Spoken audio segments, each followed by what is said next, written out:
माधव जय कुंज बिहारी।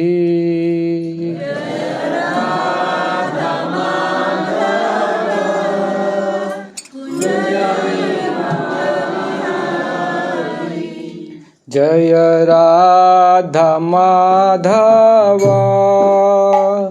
जय कुंज बिहारी।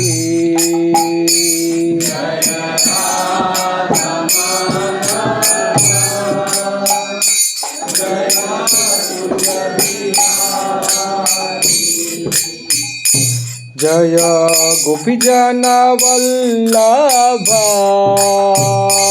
जय गिरिवरधारी।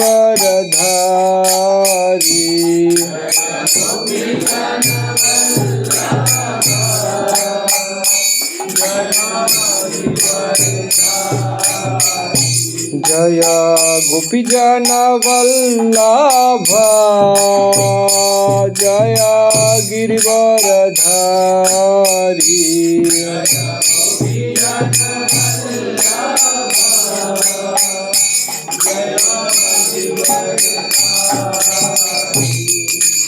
यशोदनंदन ब्रजजन रंजन।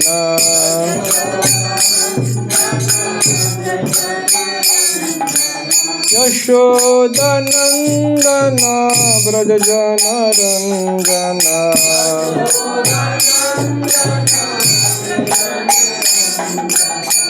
यमुना तीरा बनचारी।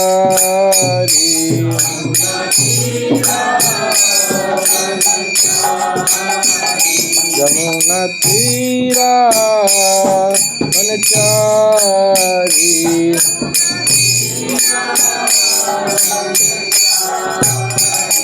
जय राधा माधव जय कुंज बिहारी।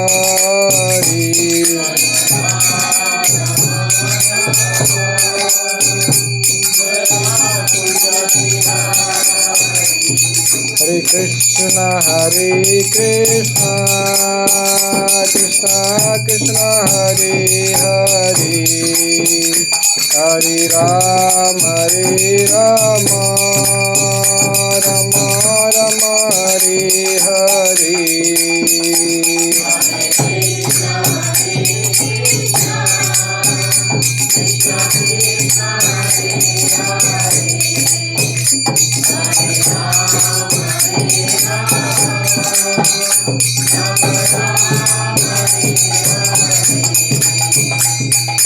हरे कृष्ण कृष्ण कृष्ण हरे हरे, हरे राम राम राम हरे हरे।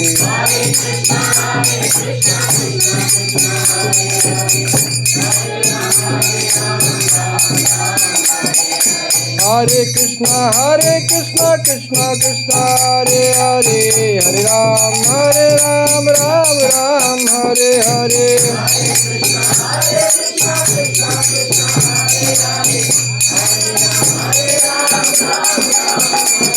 जय राधा पति सती गौरनिताय, सीताराम लक्ष्मण हनुमान जी की जय।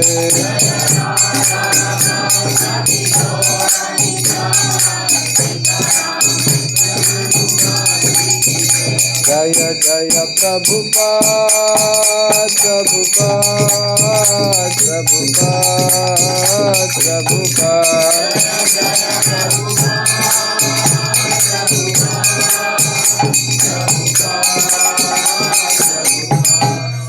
प्रणाम संकीर्तन यज्ञ की जय।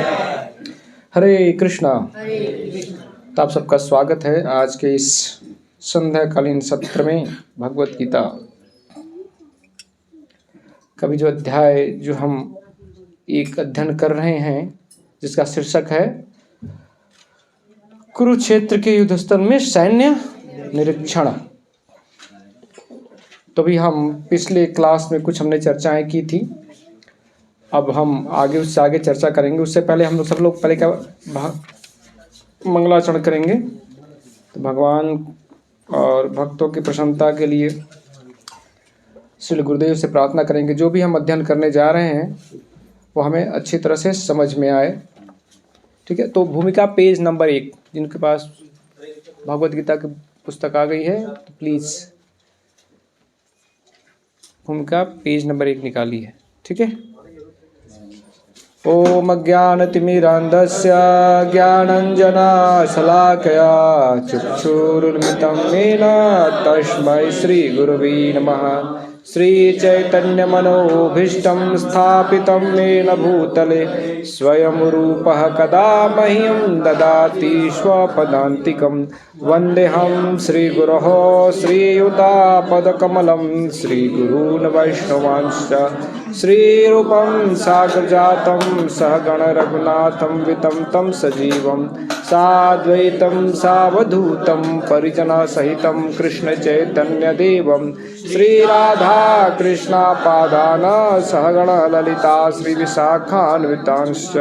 हे कृष्ण करुणा सिंधु दीनबंधो जगत्पति गोपेश गोपिका कांत राधा कांत नमस्तुते।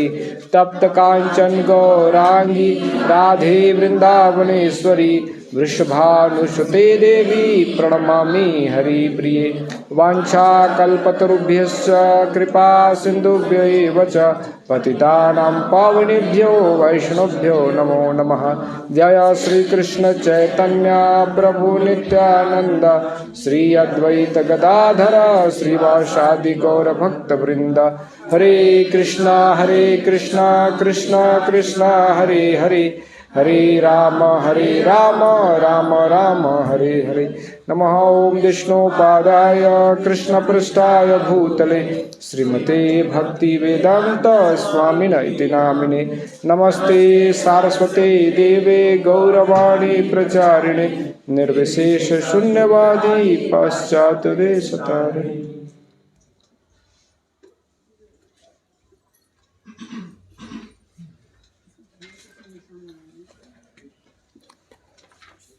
हरे कृष्णा। तो पिछले क्लास में हमने चर्चा की थी श्लोक संख्या 1 पर, अध्याय 1 के, और अब हम आगे श्लोक संख्या 2 से आगे हम चर्चा कुछ करेंगे। उससे पहले हम थोड़े बहुत समझ लें कि पिछले श्लोक में जो है धृतराष्ट्र पूछ रहे हैं, क्या पूछ रहे हैं, किससे पूछ रहे हैं? ओह, सुप नहीं हो रहा है, 1 मिनट।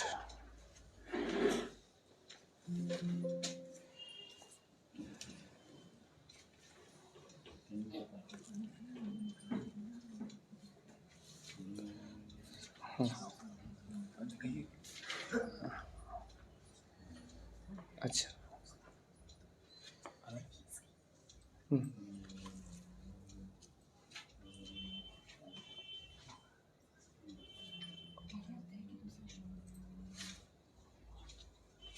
ठीक है, आ गया। ओके, हरे कृष्ण। अभी दिखाई दे रहा? पिछले श्लोक में धृतराष्ट्र पूछ रहे हैं, किससे पूछ रहे हैं? संजय से। क्या पूछ रहे हैं? धर्म क्षेत्रे कुरुक्षेत्रे समवेता युत्सवः मामकः पांडवाश्चैव किम अकुर्वत संजय। तो धृतराष्ट्र जो है थोड़ा चिंतित हैं। किसको लेकर चिंतित हैं? अपने पुत्रों को लेकर चिंतित हैं। और धृतराष्ट्र का अर्थ हमने पिछली क्लास में क्या सुना था, क्या समझा था? धृतराष्ट्र, जो राष्ट्र को पकड़ के रखना चाहता है, अर्थात हमेशा गद्दी पर बैठे रहना चाहता है, छोड़ना नहीं चाहता है। वैसे उनका अधिकार तो था ज्येष्ठ पुत्र होने के नाते, लेकिन दृष्टिहीन होने के कारण उनके जो अनुज थे पांडु महाराज, उनको फिर राजा बनाया गया। लेकिन पांडु महाराज जब शरीर त्याग दिए और पांडव छोटे थे, कौरव भी छोटे थे, तो उस समय सिंहासन पर कोई ना कोई चाहिए। तो वहाँ पर सिंहासन पर वो पांडु के प्रतिनिधि के रूप में बैठे, और पांडु के जाने के बाद भी प्रतिनिधि एक तरह से है। लेकिन अब प्रश्न यहाँ उठता है कि अभी जो राजा हैं उनका यदि कोई ज्येष्ठ पुत्र हो जाएगा तो क्या होगा, वही फिर आगे चल के राजा होगा। लेकिन ऐसा हुआ नहीं। युधिष्ठिर महाराज का पहले जन्म हो चुका दुर्योधन से, तो वो हमेशा है ना ये है ना सोचते रहते थे कहीं मेरा सिंहासन क्या होगा, छीन न जाए।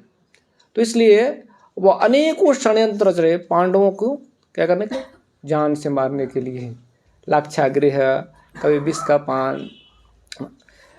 तो अभी है ना अब डरे हुए हैं कि अब तो युद्ध होने जा रहा है। हाँ, और उनको संशय है कि कहाँ युद्ध होने जा रही है, कुरुक्षेत्र में होने जा रहा है ना।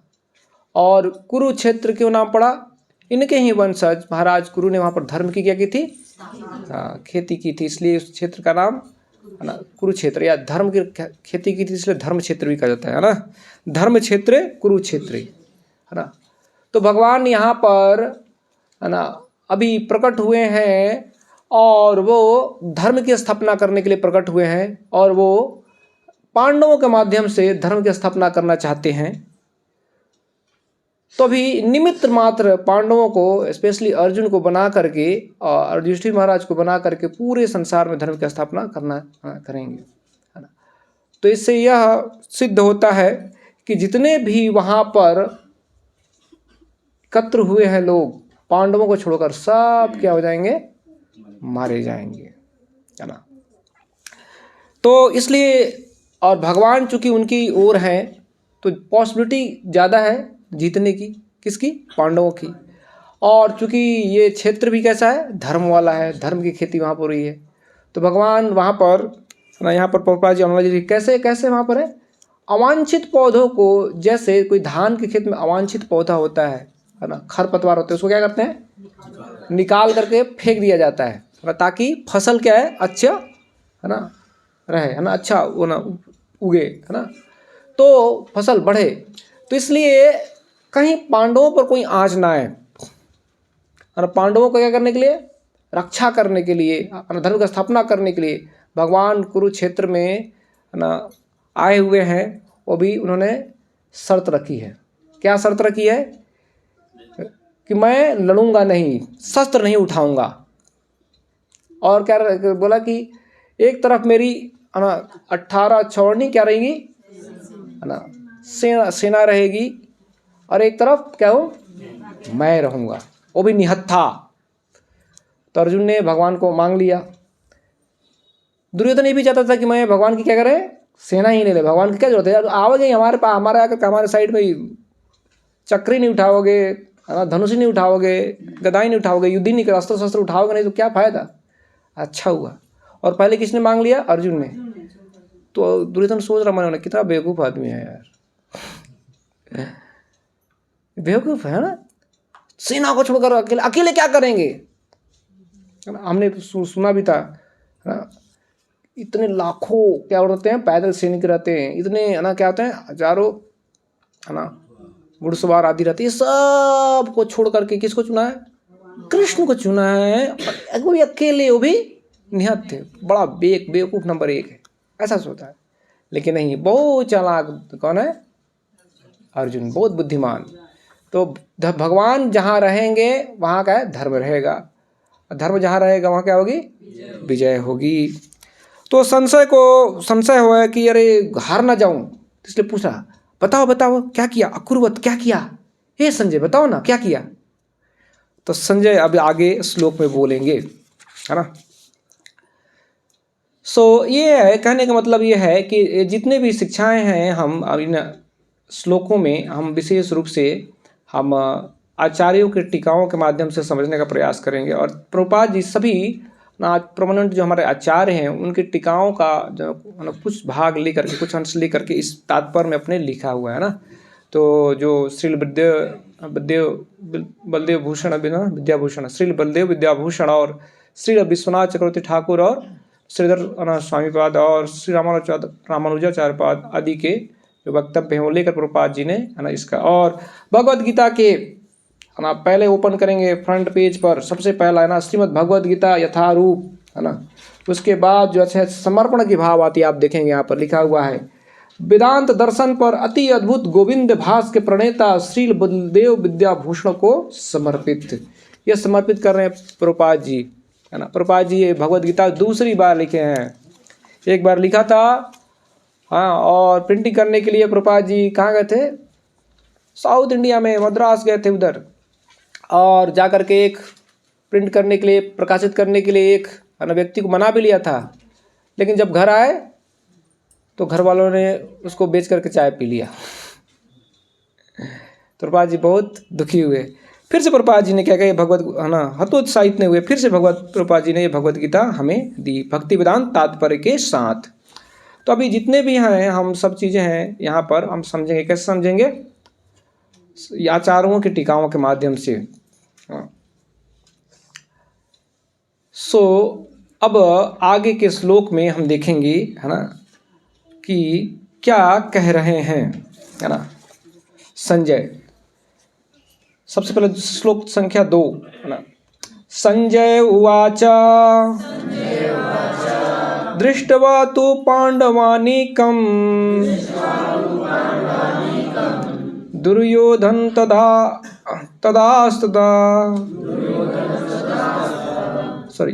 दृष्ट्वा तु पांडवानीकं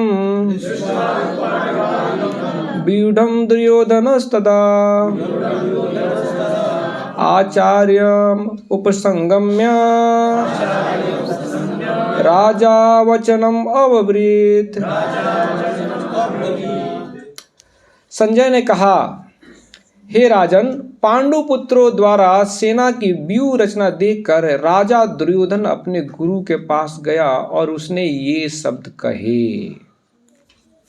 हाँ, कौन सा शब्द कहा?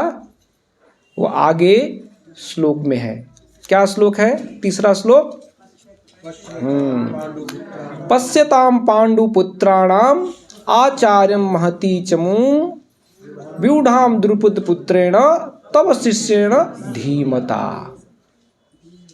तो ये वास्तव में जो तीसरा नंबर श्लोक है, ये किसके द्वारा बोला गया है?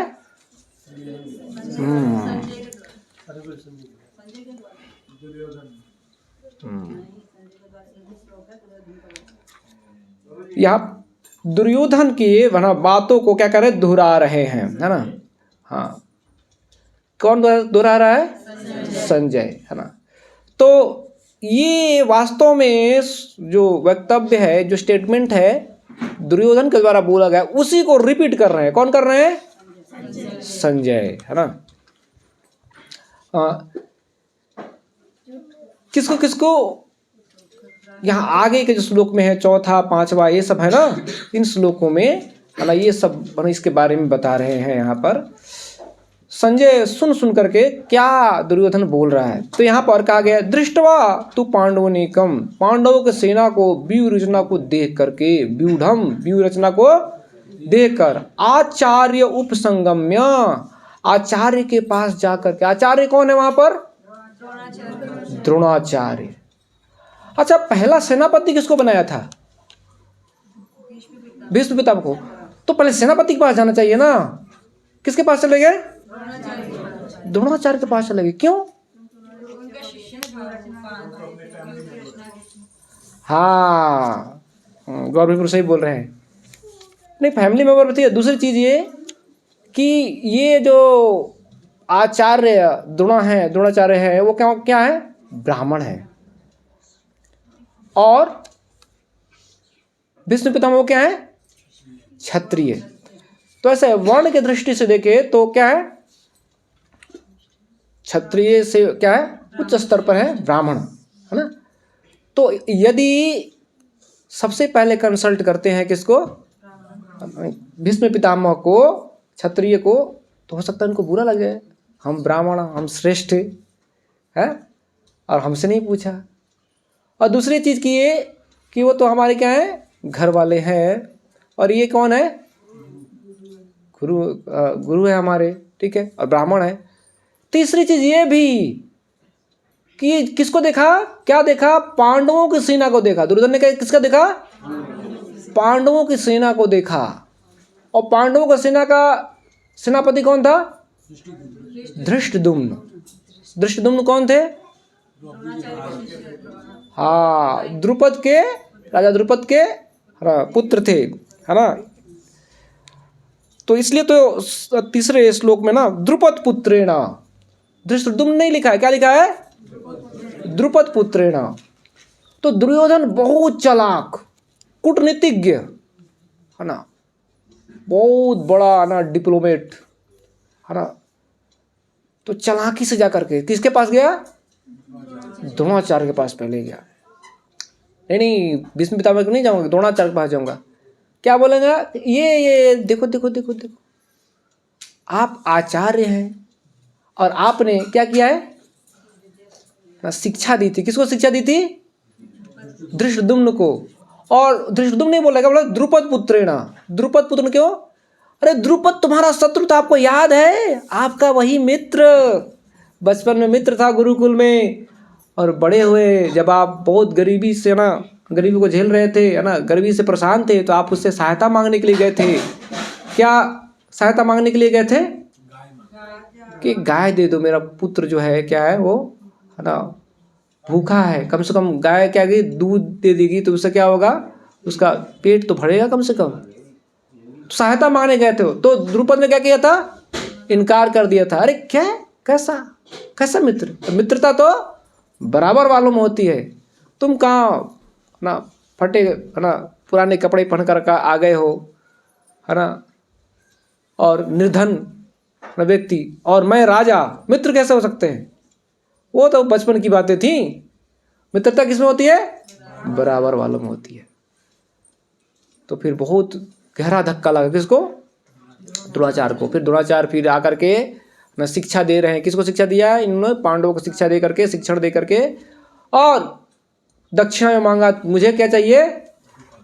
राजा द्रुपद का झुका हुआ सर चाहिए, कटा हुआ नहीं, झुका हुआ सर। तो जाओ जीत कर लाओ। तो सबसे पहले कौन गए? कौरव हार कर चले आए। फिर बाद में पांडव गए और अर्जुन आदि बंदी बनाकर महाराज द्रुपद को लाए। और फिर द्रोणाचार्य ने क्या किया? उनका आधा राज्य ले लिया। अब बोले कि अब आधा आधा हो गया, अब मित्रता बराबर वाले में होती है। तो बहुत इससे क्या हुआ है ना, दुखी हुए, और बहुत ही उनके अंदर ईर्ष्या के भाव आ गई, बदला लेने के भाव आ गई। किसके अंदर? मेरा इंसल्ट कर दिया है, बेइज्जती करा दी हमारी। तो उन्होंने क्या बोला? मैं प्रतिज्ञा लेता हूँ है ना, यज्ञ करके एक ऐसा पुत्र जन्म क्या करूँगा, प्राप्त करूँगा जो इनका क्या होगा, मृत्यु का कारण बनेगा। तो यज्ञ किए राजा द्रुपद ने, और उस यज्ञ से धृष्टद्युम्न क्या हुए? प्रकट हुए। साथ साथ एक और पुत्री प्रकट हुई। कौन? द्रौपदी। द्रौपदी को यज्ञ सैनी भी कहा जाता है। यज्ञ से प्रकट हुई, युवती ही प्रकट हुई थी है ना, दिव्य जन्मा उनको बोल जाते हैं। तो छोटे बच्चे नहीं थे, डायरेक्ट कितने साल के है ना, 16 साल के है ना, एज के, डायरेक्ट है ना। तो यज्ञ सैनी भी कहता, पुत्री है ना जन्म ही। इच्छा तो नहीं थी उनकी, बट भगवान ने प्रकट होकर के पुत्र के साथ क्या दिया? एक पुत्री भी दे दी। तो वही धृष्टद्युम्न अभी क्या है? सेनापति बना है। और कितना बड़ा चालाक है ना, कौन? द्रुपद है ना, राजा द्रुपद जो है वो क्या कर रहे हैं? यज्ञ से उत्पन्न किया धृष्टद्युम्न को, और उसी को ले गए ट्रेनिंग दिलवाने के लिए, मिलिट्री आर्ट की ट्रेनिंग दिलवाने के लिए। किसके पास ले गए? द्रोणाचार्य के पास। उनको पता है कि यही एक दिन मेरे आकर क्या होगा, मृत्यु का कारण बनेगा, और उसको ही ट्रेनिंग दिलवाने ले गए हैं। तो क्या बोल रहे हैं? मित्र मेरे पुत्र को क्या होगा, शिक्षा नहीं दोगे धनुर्विद्या की?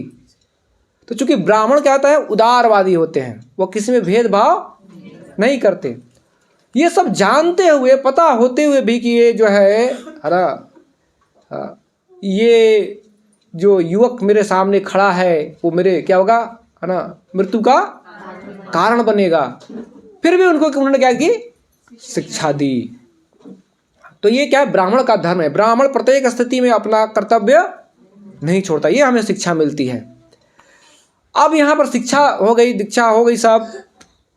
अब क्या है? युद्ध हुआ, और अपने बहनोई है ना, अर्जुन की ओर से है ना, पांडवों की ओर से है ना, कौन आया है सेनापति बनकर के?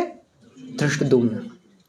तो यहाँ पर बोल रहे हैं अर्जुन किसके पास जाकर के, आचार्य उपसंगम्य, आचार्य क्या बोल रहे हैं, आचार्य उपसंगम्य, राजा वचनम अब्रवीत। राजा, यहाँ पर राजा किसको कहा गया है, दुर्योधन को राजा कहा गया है। क्यों, क्योंकि पहले श्लोक में धृतराष्ट्र उदास था, अरे क्या होगा क्या होगा, कुरुक्षेत्र है, धर्म क्षेत्र है, मेरे बेटे हार तो नहीं जाएंगे, हाँ ऐसा तो नहीं होगा, तो बहुत परेशान था।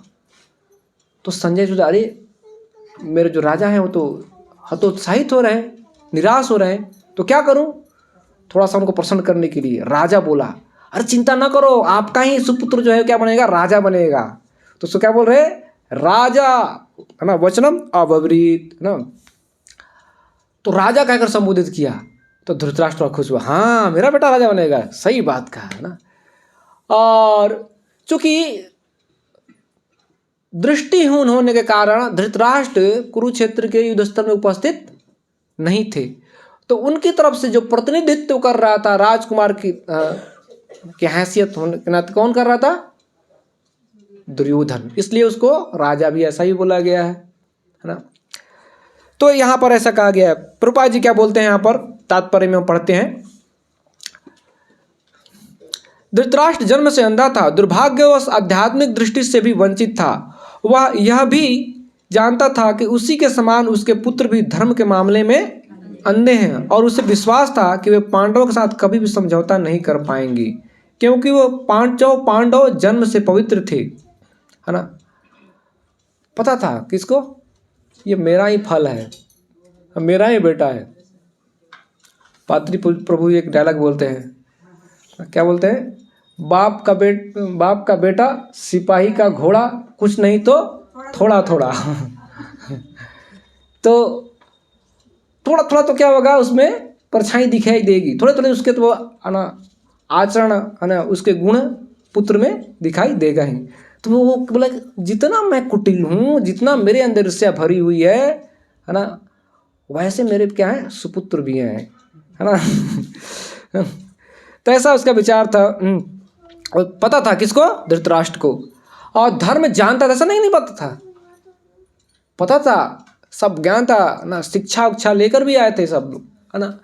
लेकिन इसको कहते हैं मोह, है ना, मोह से उत्पन्न ना, मोह से अंधा होकर के ना वो अधार्मिक कार्यों में क्या हुए हैं, लगे रहते थे। तो यहाँ पर आगे फिर प्रभुपाद जी लिख रहे हैं, फिर भी उसे तीर्थ स्थान के प्रभाव के विषय में संदेह था, अरे कहीं हो सकता है, धर्म क्षेत्र तो है, लेकिन कभी कभी लक भी तो साथ देता है, और इतनी बड़ी सेना है, 18 छौड़ी सेना, कुछ न कुछ तो करेगी ना, और उनके पास कितनी है, 7 छौड़ी सेना है ना। तो इसलिए संजय युद्ध भूमि की स्थिति के विषय में उसके प्रश्न के मंतव्य को समझ गया था, वह निराश राजा को प्रोत्साहित करना चाह रहा था। प्रभुपाद जी लिख रहे हैं, निराश है ना, तो उसने उसे विश्वास दिलाया, किसे विश्वास दिलाया, धृतराष्ट्र को, उसके पुत्र पवित्र स्थान के प्रभाव में आकर किसी प्रकार का समझौता नहीं करने जा रहे, डरिए मत डरिए मत डरिए मत। राजा इसलिए बोल रहा हूं दुर्योधन को कि वो समझौता करने वाला नहीं है, डरिए मत, है ना। उसने राजा को बताया कि उसका पुत्र दुर्योधन पांडवों की सेना को देखकर तुरंत अपने सेनापति द्रोणाचार्य को वास्तविक स्थिति अवगत कराने गया। यद्यपि दुर्योधन को राजा कहकर संबोधित किया गया है, तो भी स्थिति की गंभीरता के कारण उसने सेनापति के पास जाना पड़ा। ऐसा कुछ युद्ध होता है, जब प्राचीन काल में युद्ध होता था, क्या होता था, जो कमांडर इन चीफ था, सेनापति था, सिपाही थे, जो बड़े बड़े महारथी रथी होते थे, वो किसके पास जाते थे, राजा के पास आते हैं। लेकिन इस बार राजा किसके पास जा रहा है, सेनापति के पास जा रहा है।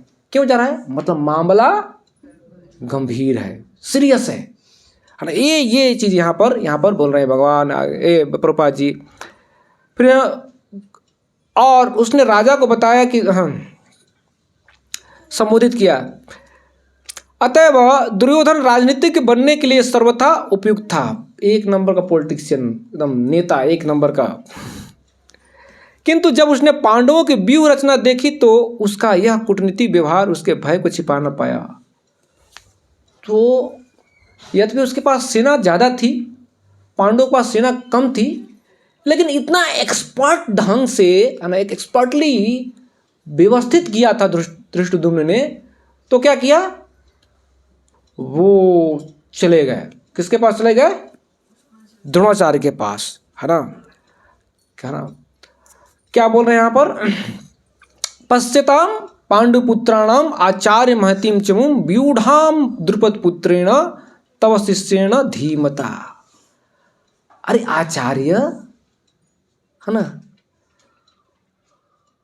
देखिए हे आचार्य, पांडुपुत्रों की विशाल सेना को देखे, देखिए पांडुपुत्र की विशाल सेना को देखे, आप जिसे आपके बुद्धिमान शिष्य द्रुपद के पुत्र ने इतने कौशल से व्यवस्थित किया है। क्या बोला, द्रुपद के पुत्र, धृष्टद्युम्न नहीं बोला, क्या बोला। अरे वो कभी कभी ना किसी को थोड़ा सा चढ़ाने के लिए, उकसाने के लिए थोड़ा सार्कास्टिक वे में बोला जाता है, व्यंग बोला जाता है। हाँ, तो कहने का मतलब क्या है, कहने का मतलब है, दुर्योधन ने कह रहा है, देखो देखो देखो, अरे आपका शत्रु के बेटा को, शत्रु के पुत्र को आपने शिक्षा दी, देखो देखो ना, शिक्षा दी थी, अब क्या हुआ, सामने खड़ा है इतना अच्छी तरह से सजा करके सेना, ये आपकी गलती है, आपने क्यों दे दी थी शिक्षा, नहीं देना चाहिए था। कहने का मतलब ये है, लेकिन क्या व्यंग रूप से बोल रहा। कभी कभी, है ना, कुछ हमारे अंदर साधना की कमी हो जाती है ना, साधना अच्छी तरह से नहीं कर पाते हैं, या कुछ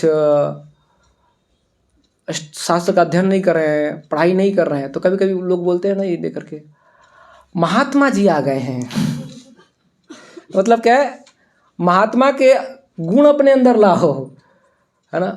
आजकल तो भाई ना बहुत पढ़ाकू हो गए हैं, है ना, पढ़ाई कर रहे हैं, है ना, अर्थात क्या है, पढ़ते नहीं है, कभी कभी पढ़ते हुए दिखाई देते हैं। आपको रोज पढ़ना चाहिए, है ना। तो ये सार्कास्टिक वे में व्यंग भरे शब्द यहाँ पर क्या कर रहे हैं, बोल रहे हैं। देखो देखो देखो, क्या क्या शिक्षा दिया था ना, अब आ गया है सामने खड़े होकर के, देखो किसका, शत्रु का पुत्र, शत्रु द्रुपद बोल रहे हैं, धृष्टद्युम्न नहीं बोल रहे हैं, द्रुपद क्यों, द्रुपद बोलेंगे तो कौन याद आएगा, द्रुपद याद आएंगे। द्रुपद कौन है, शत्रु है, और धृष्टद्युम्न कौन है, शत्रु का बेटा, द्रुपद पुत्र, है ना। और कैसे कैसे कैसे किया है, धीमता, क्या बुद्धिमानी, कितना अच्छे ढंग से सजाया है। और डर गए, कह रहे इतना अभी कम है, सेना कम है, फिर भी अंदर भय था, वो लेकर गया किसके पास, आचार्य द्रोणाचार्य के पास, है ना। तो बोले कि आप, फिर कहने का मतलब यह है कि आपको चेता रहा हूं, और दुर्योधन का कहने का तात्पर्य क्या है, आपको चेतावनी दे रहा हूं, एक बार आपने गलती कर दी। क्या गलती कर दी, शिक्षा दे दी, है ना, शिक्षा दे दी, और उसने अच्छी तरह से, अब क्या हुआ है, युद्ध में अच्छी तरह से व्यूह की रचना भी कर ली है। अब दोबारा गलती नहीं करना, पता चला युद्ध करने आए और आप उसको छोड़ दीजिएगा सामने से, है ना, तो फिर क्या हो जाएगी, हम लोग हार जाएंगे। तो शत्रु को कभी भी, है ना, कमजोर नहीं आंकना चाहिए, है ना। तो ये कहने का मतलब है, किसका कहने का मतलब है, दुर्योधन का, है ना। प्रभुपाद जी क्या बोल रहे हैं यहाँ पर ना, यहाँ पर दुर्योधन के कार्यों का वर्णन किया गया है ना। दुर्योधन हालांकि राजा के रूप में वर्णित है, स्थिति गंभीरता कारण कमांडर के पास जाता है ना। कमांडर के मैटर क्या है, ये थोड़ा सीरियस है, इसलिए गया है ना। अब यहाँ पर प्रभुपाद जी बोल रहे हैं, परम राजनीतिक दुर्योधन महान ब्राह्मण, देखिए अपनी पुस्तक में, सेनापति द्रोणाचार्य के दोषों को इंगित करना चाहता था। अर्जुन की पत्नी द्रौपदी के पिता राजा द्रुपद के साथ द्रोणाचार्य का कुछ राजनीतिक झगड़ा था, है ना। इस झगड़े के फलस्वरूप द्रुपद ने एक महान यज्ञ संपन्न किया, जिससे उसने एक पुत्र प्राप्त हो का वरदान मिला, जो द्रोणाचार्य का वध कर सके। द्रोणाचार्य इसे भली भांति जानते, है ना, थे। किंतु जब द्रुपद का पुत्र धृष्टद्युम्न युद्ध शिक्षा के लिए सौंपा गया, तो द्रोणाचार्य उसे अपने सारे सैनिक रहस्य प्रदान करने में कोई झिझक नहीं किए, है ना। अब धृष्टद्युम्न कुरुक्षेत्र की युद्ध भूमि में पांडवों का पक्ष ले रहा था और उसने द्रोणाचार्य से जो कला सीखी थी उसी के आधार पर उसने यह व्यूह रचना की थी। जिससे सीखा उसी के खिलाफ यूज कर रहे हैं यहाँ पर। तो द्रोणाचार्य ने, है ना, दुर्योधन ने द्रोणाचार्य की इस दुर्बलता की ओर इंगित किया जिससे वह युद्ध में सजग रहे, है ना। थोड़ा सतर्क रहिए, अब की बार समझौता मत कर लीजिएगा, है ना, ऐसा बोल रहे हैं, समझौता ना करें। इसके कारण वह द्रोणाचार्य को यह भी बताना चाह रहा था कि कहीं वह अपने प्रिय शिष्य पांडवों के प्रति युद्ध में उदारता ना दिखा बैठे।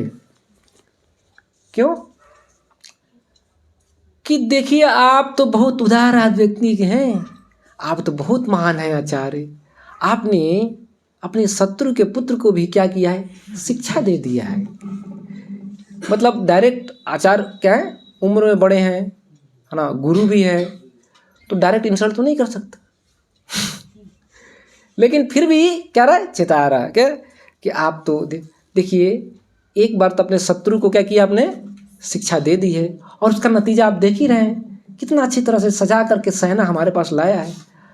अरे पांडव भी उस साइड हैं और वो भी क्या है, हमारे शत्रु हैं। ऐसा ना हो कि दोबारा फिर आप गलती कर रहे हैं, तो दोबारा गलती नहीं कीजिएगा, ध्यान रखिएगा। किसके साइड है आप, हमारे साइड है, याद दिला रहा है। फिर आगे बोल रहे हैं, इसके द्वारा द्रोणाचार्य को बताना चाह रहा था कि पांडवों के प्रति युद्ध में उदारता न दिखा बैठे। विशेष रूप से अर्जुन का अत्यंत प्रिय एवं तेजस्वी शिष्य था। दुर्योधन ने यह भी चेतावनी दी कि युद्ध में इस प्रकार की उदारता से हार हो सकती है, हम हार भी जाएंगे। तो यहाँ पर आगे फिर आगे के श्लोकों में हम देखेंगे। सॉरी, आगे फिर अगले श्लोक में यहाँ पर संजय बोल रहे हैं, आया ये वचन किसके हैं, दुर्योधन के। फिर बोल रहे हैं कि ये तो दिखाया ही, साथ साथ ये भी दिखा रहे हैं क्या, अत्र सुरा महेश्वासा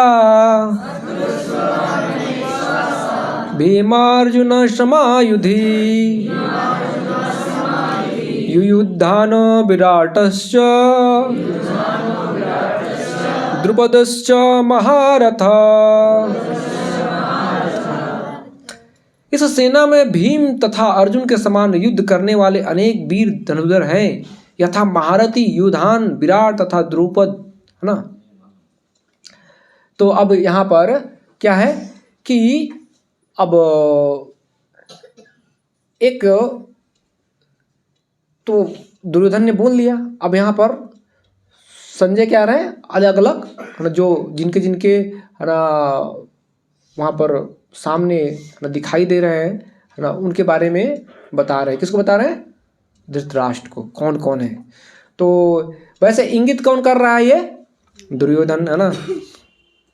तो देखिए देखिए आचार्य, देखिए, अरे इतना अच्छा तरह से सजा कर लाया धृष्टद्युम्न, और भी देखिए कौन कौन है उनके सेना में। क्यों क्यों बता रहे हैं, ताकि आप सजग रहिए, है ना, आप लापरवाही मत बरतिएगा, उदारता मत दिखा दीजिएगा, है ना। यहाँ पर ये बोल रहे हैं। और यहाँ पर तुलना कैसे कैसे लोगों से कर रहे हैं, भीम से और अर्जुन से। क्यों? क्योंकि भीम और अर्जुन के जो ताकत का क्या था, उनको अंदाजा था। क्या अंदाजा था? अरे विराट का जब युद्ध हुआ था उसमें अकेले अर्जुन ने सभी कौरवों के जितने भी महारथी थे, बड़े बड़े, कौन कौन गया था विराट के युद्ध में? भीष्म पितामह गए थे, द्रोणाचार्य गए थे, कर्ण गए थे, कृपाचार्य गए थे, दुर्योधन गया था, स्वथामा गए थे। सबको अकेले ही अर्जुन ने क्या किया था? परास्त कर दिया था। तो पता था कि ये जो है ना, पासा किधर भी पलट सकता है, पलड़ा किधर भी भारी हो सकता है। कौन है उधर? गांडीवधारी अर्जुन है, पता था। और दूसरा किसका नाम बोला? भीम। भीम क्यों बोला? भीम बहुत है ना, ब्रिकोदरा ना, भीम का है, ऐसा कहा जाता है। भीम को जो हाइट है वो थी 80 फीट की। पहले के है ना जमाने में, पहले के समय में लोगों की उम्र, शरीर ये कद काठी भी क्या होती थी, बड़ी होती थी, है ना, ज़्यादा होती थी। जैसे जैसे कलयुग आ रहा है और वो सब क्या धीरे धीरे धीरे सब क्या हो रहा है, डाउन हो रहा है।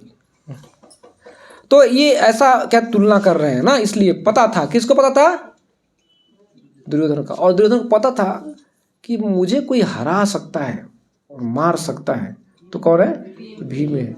कितनी बार पंगा ले लिया ना। तो एक बार जब गुरुकुल में थे तो 20 दे दिया था ना, खीर मिला के 20 दे दिया, किसको, भीम को।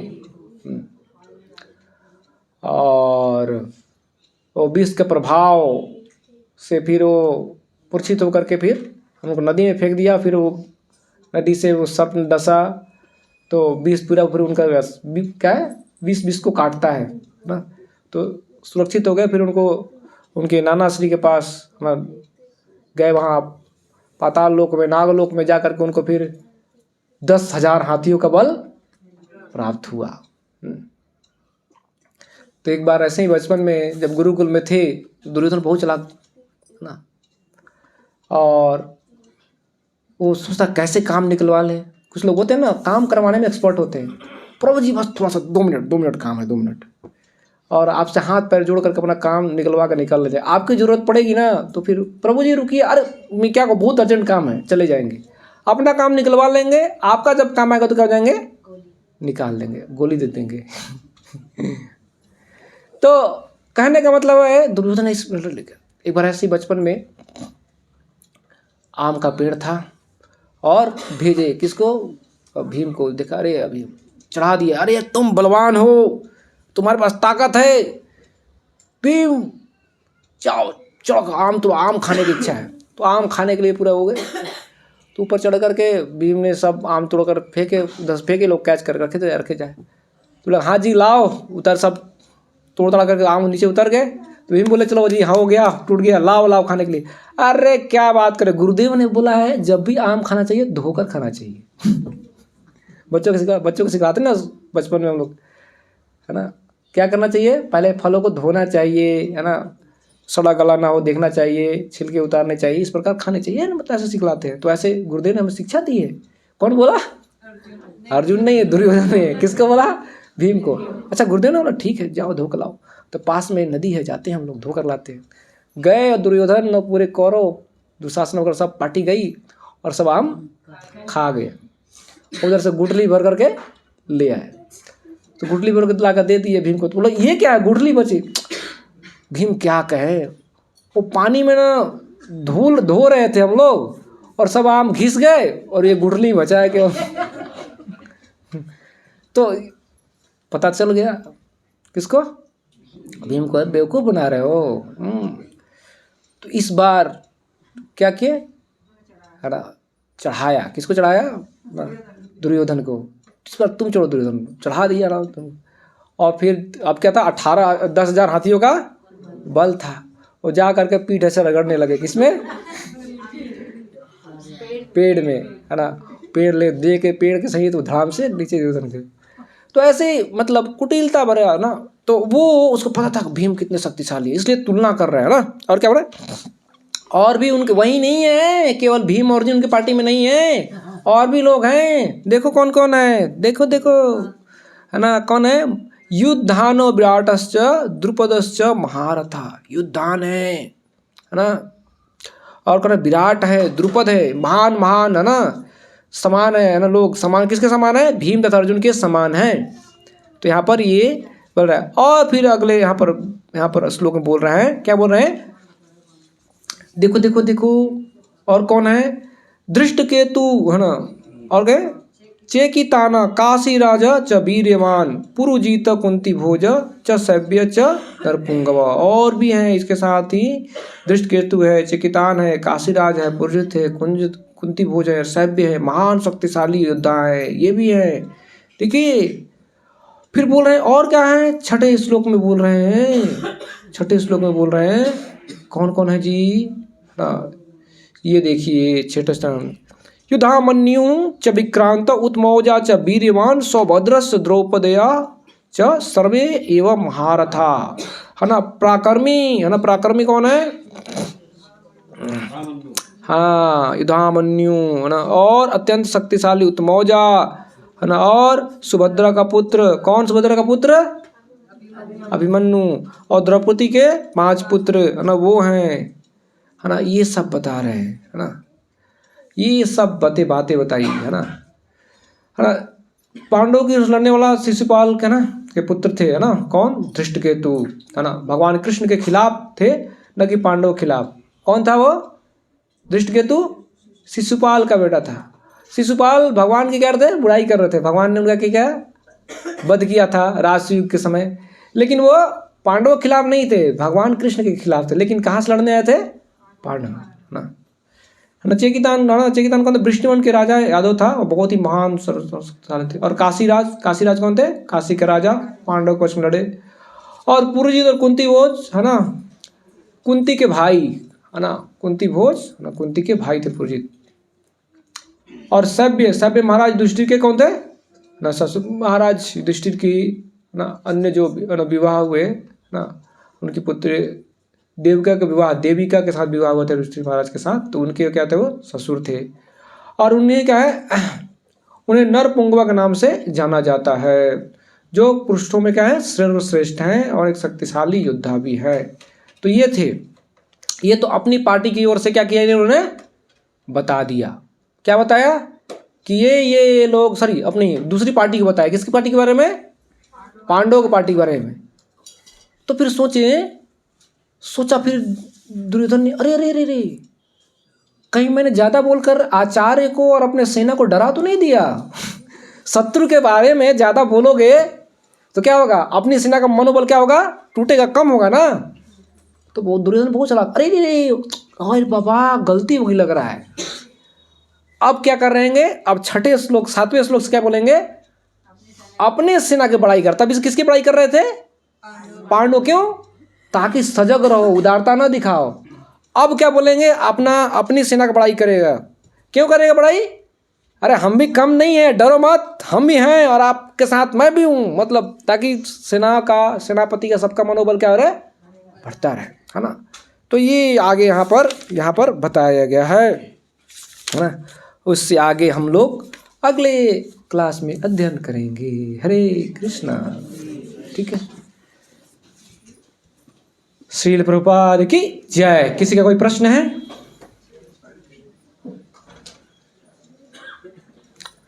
No question? No question? Yes. जैसे कि भगवान, ये जो सारे जो भी अर्जुन की तरफ से लड़ रहे थे, वो सारे तो धर्म के ही पक्ष में लड़ रहे थे, तो वो सब क्यों मारे गए? बाकी वो तो अधर्म के लिए लड़ रहे थे, इसलिए वो मारे गए। और ये लोग तो सारे जो भी पांडव की तरफ से लड़ रहे थे, वो तो सारे धर्म के लिए लड़ रहे थे ना। तो हाँ, तो भगवान की जो कृपा होती है ना, कभी कभी हम उनकी कृपा को हम समझ नहीं पाते, है ना। तो कभी कभी बाहरी दृष्टिकोण से, है ना, बहुत अच्छा प्रश्न है आपका। बाहरी दृष्टिकोण से हमें लगता है कि हमारा क्या हो रहा है? बुरा हो रहा है, लेकिन भगवान की कृपा भी हो रही है। क्यों? मरने के बाद वो कहाँ जाएंगे? भगवान के धाम जाएंगे या फिर अन्य उच्चतर लोकों में जाएंगे, है ना। वो ये उन्हें क्या होगा? फायदा होगा। क्यों ऐसा क्यों होगा? कि भगवान स्वयं वहाँ पर उपस्थित हैं। भगवान को देखते हुए, भगवान के बारे में सुनते हुए शरीर त्यागना मतलब भगवान के धाम जाना पक्का हो गया, या उच्चतर लोकों में जाना क्या होगा? पक्का हो गया। तो भगवान कभी कभी, है ना, हम पर सख्ती करते हैं या कुछ हमें ऐसा बाहरी दृष्टिकोण से लगता है दंड दे रहे हैं, लेकिन वो दंड नहीं होता। क्या होता है? वास्तव में वो कृपा होती है। जैसे मान लो एक छोटा बच्चा है, छोटे बच्चे हो ना, और बार बार हाथ छुड़ा करके, और सामने सड़क है, चलती हुई सड़क, है ना, गाड़ियाँ दौड़ रही, उस पर भागने के लिए क्या हो रहा है? दौड़ने के लिए, दौड़कर भाग कर उधर जाने के लिए बोल रहा है, हाथ छुड़ा रहा है। तो माँ आती है, 2 थप्पड़ मारती है उसको, तट, उधर नहीं जाएगा, चट मार कर चल घर। तो क्या होगा उसको? फिर वो क्या होगा उसके ऊपर? बाहरी दृष्टि से क्या, उसको तो क्या पड़ा है? चाटा पड़ा, मैं करके चला जाएगा। उसको क्या लगता है? मम्मी ने मेरे को क्या किया? मारा। लेकिन जो बुद्धिमान व्यक्ति है वो क्या सोचेगा? माँ ने इसका क्या किया, उसको मार करके क्या किया, हाँ रक्षा की उसकी। अगर वो गलती से चला जाएगा कोई दुर्घटना हो सकती है। तो भगवान भी ऐसा कभी कभी करते हैं कि हमारे है ना आसपास ऐसा एटमॉस्फेयर वातावरण बना देते हैं ताकि हमें लगता है कि क्या हमारे लिए कष्ट है, लेकिन वो भगवान की कृपा है। अब सबका अच्छा जीवन चल रहा हो, स्वास्थ्य आपका अच्छा हो और बहुत अच्छी पैसा वैसा हो, ठीक है, बैंक बैलेंस अच्छा हो, अच्छी गाड़ी हो, अच्छी बिल्डिंग हो, फ्लैट वगैरह सब कुछ है, कोई टेंशन नहीं है, सब कुछ बढ़िया है, तो कोई भगवान को याद क्यों करेगा, मंदिर क्यों जाएगा, कोई जाता है क्या? बड़े बड़े लोग, सेठ लोग, क्या हमको क्या कमी है जी, हम क्यों मांगने, हम थोड़े कंगाल आदमी हैं मांगने जाएंगे भगवान के पास। और आपके पास कुछ नहीं, बीमार हो, है ना, कष्ट हो रहा है, घर में लड़ाई झगड़ा चल रही है ना, ये तो थोड़ा परेशानी, तो गरीबी है, जॉब ना लग रहा है, या जो बॉस परेशान कर रहा है जॉब में तो भगवान के पास जाकर प्रार्थना करते हैं। तो थोड़ा कष्ट होता है तो भगवान के पास भगवान याद आते हैं, है ना। तो ये कष्ट कभी कभी हमारे लिए क्या है, लाभदायक, क्योंकि भगवान कम से कम दर्शन करने तो जाएंगे, उनका है ना श्रवण करने के बारे में, है ना, पढ़ने के बारे में मिलेगा। तो ये क्या कृपा है भगवान की, है ना। तो भगवान इनको मरवा कर भी कहाँ भेज रहे हैं, स्वर्ग भेज रहे हैं, या फिर उत्तर लोकों में, या वहाँ पर परम पूज्य, है ना, राधा गोविंद साहब बोलते हैं, कोई आए और आ करके 2 थप्पड़ मारे और थप्पड़ मार के बोले जा, मेरा वहाँ पर फ्लैट रखा हुआ तेरे लिए है, वो जा ले ले। तो क्या है, अच्छी बात है ना, एक थप्पड़ खा लो, और थप्पड़ खा करके बोले कि फ्लैट तेरे नाम कर रहा हूँ तो भगवान उनको मरवा करके कहाँ भेज रहे हैं, कहाँ फ्लैट दे रहे हैं, अपने धाम में फ्लैट दे रहे हैं। भाई जा, तेरे लिए व्यवस्था करके रखा है। तो कोई थप्पड़ खा के बोले मार दिया मेरे को, अरे भाई फ्लैट मिल रहा है भी तो देखो है ना। तो कहने का मतलब है कि बाहरी दृष्टिकोण से हमें क्या लगता है कि क्या ये कष्ट है, लेकिन भगवान उनके लिए क्या कर रहे हैं, है ना, हितकारी कार्य कर रहे हैं। इसलिए भगवान क्या कहता है ना, सर्वभूतेश, है ना, कि क्या कल्याण करने वाले, है ना, सुहृदय सर्वभूतानाम, इसलिए भगवान बोलते हैं सुहृदय है भगवान सबके, सभी जीवों के, है ना।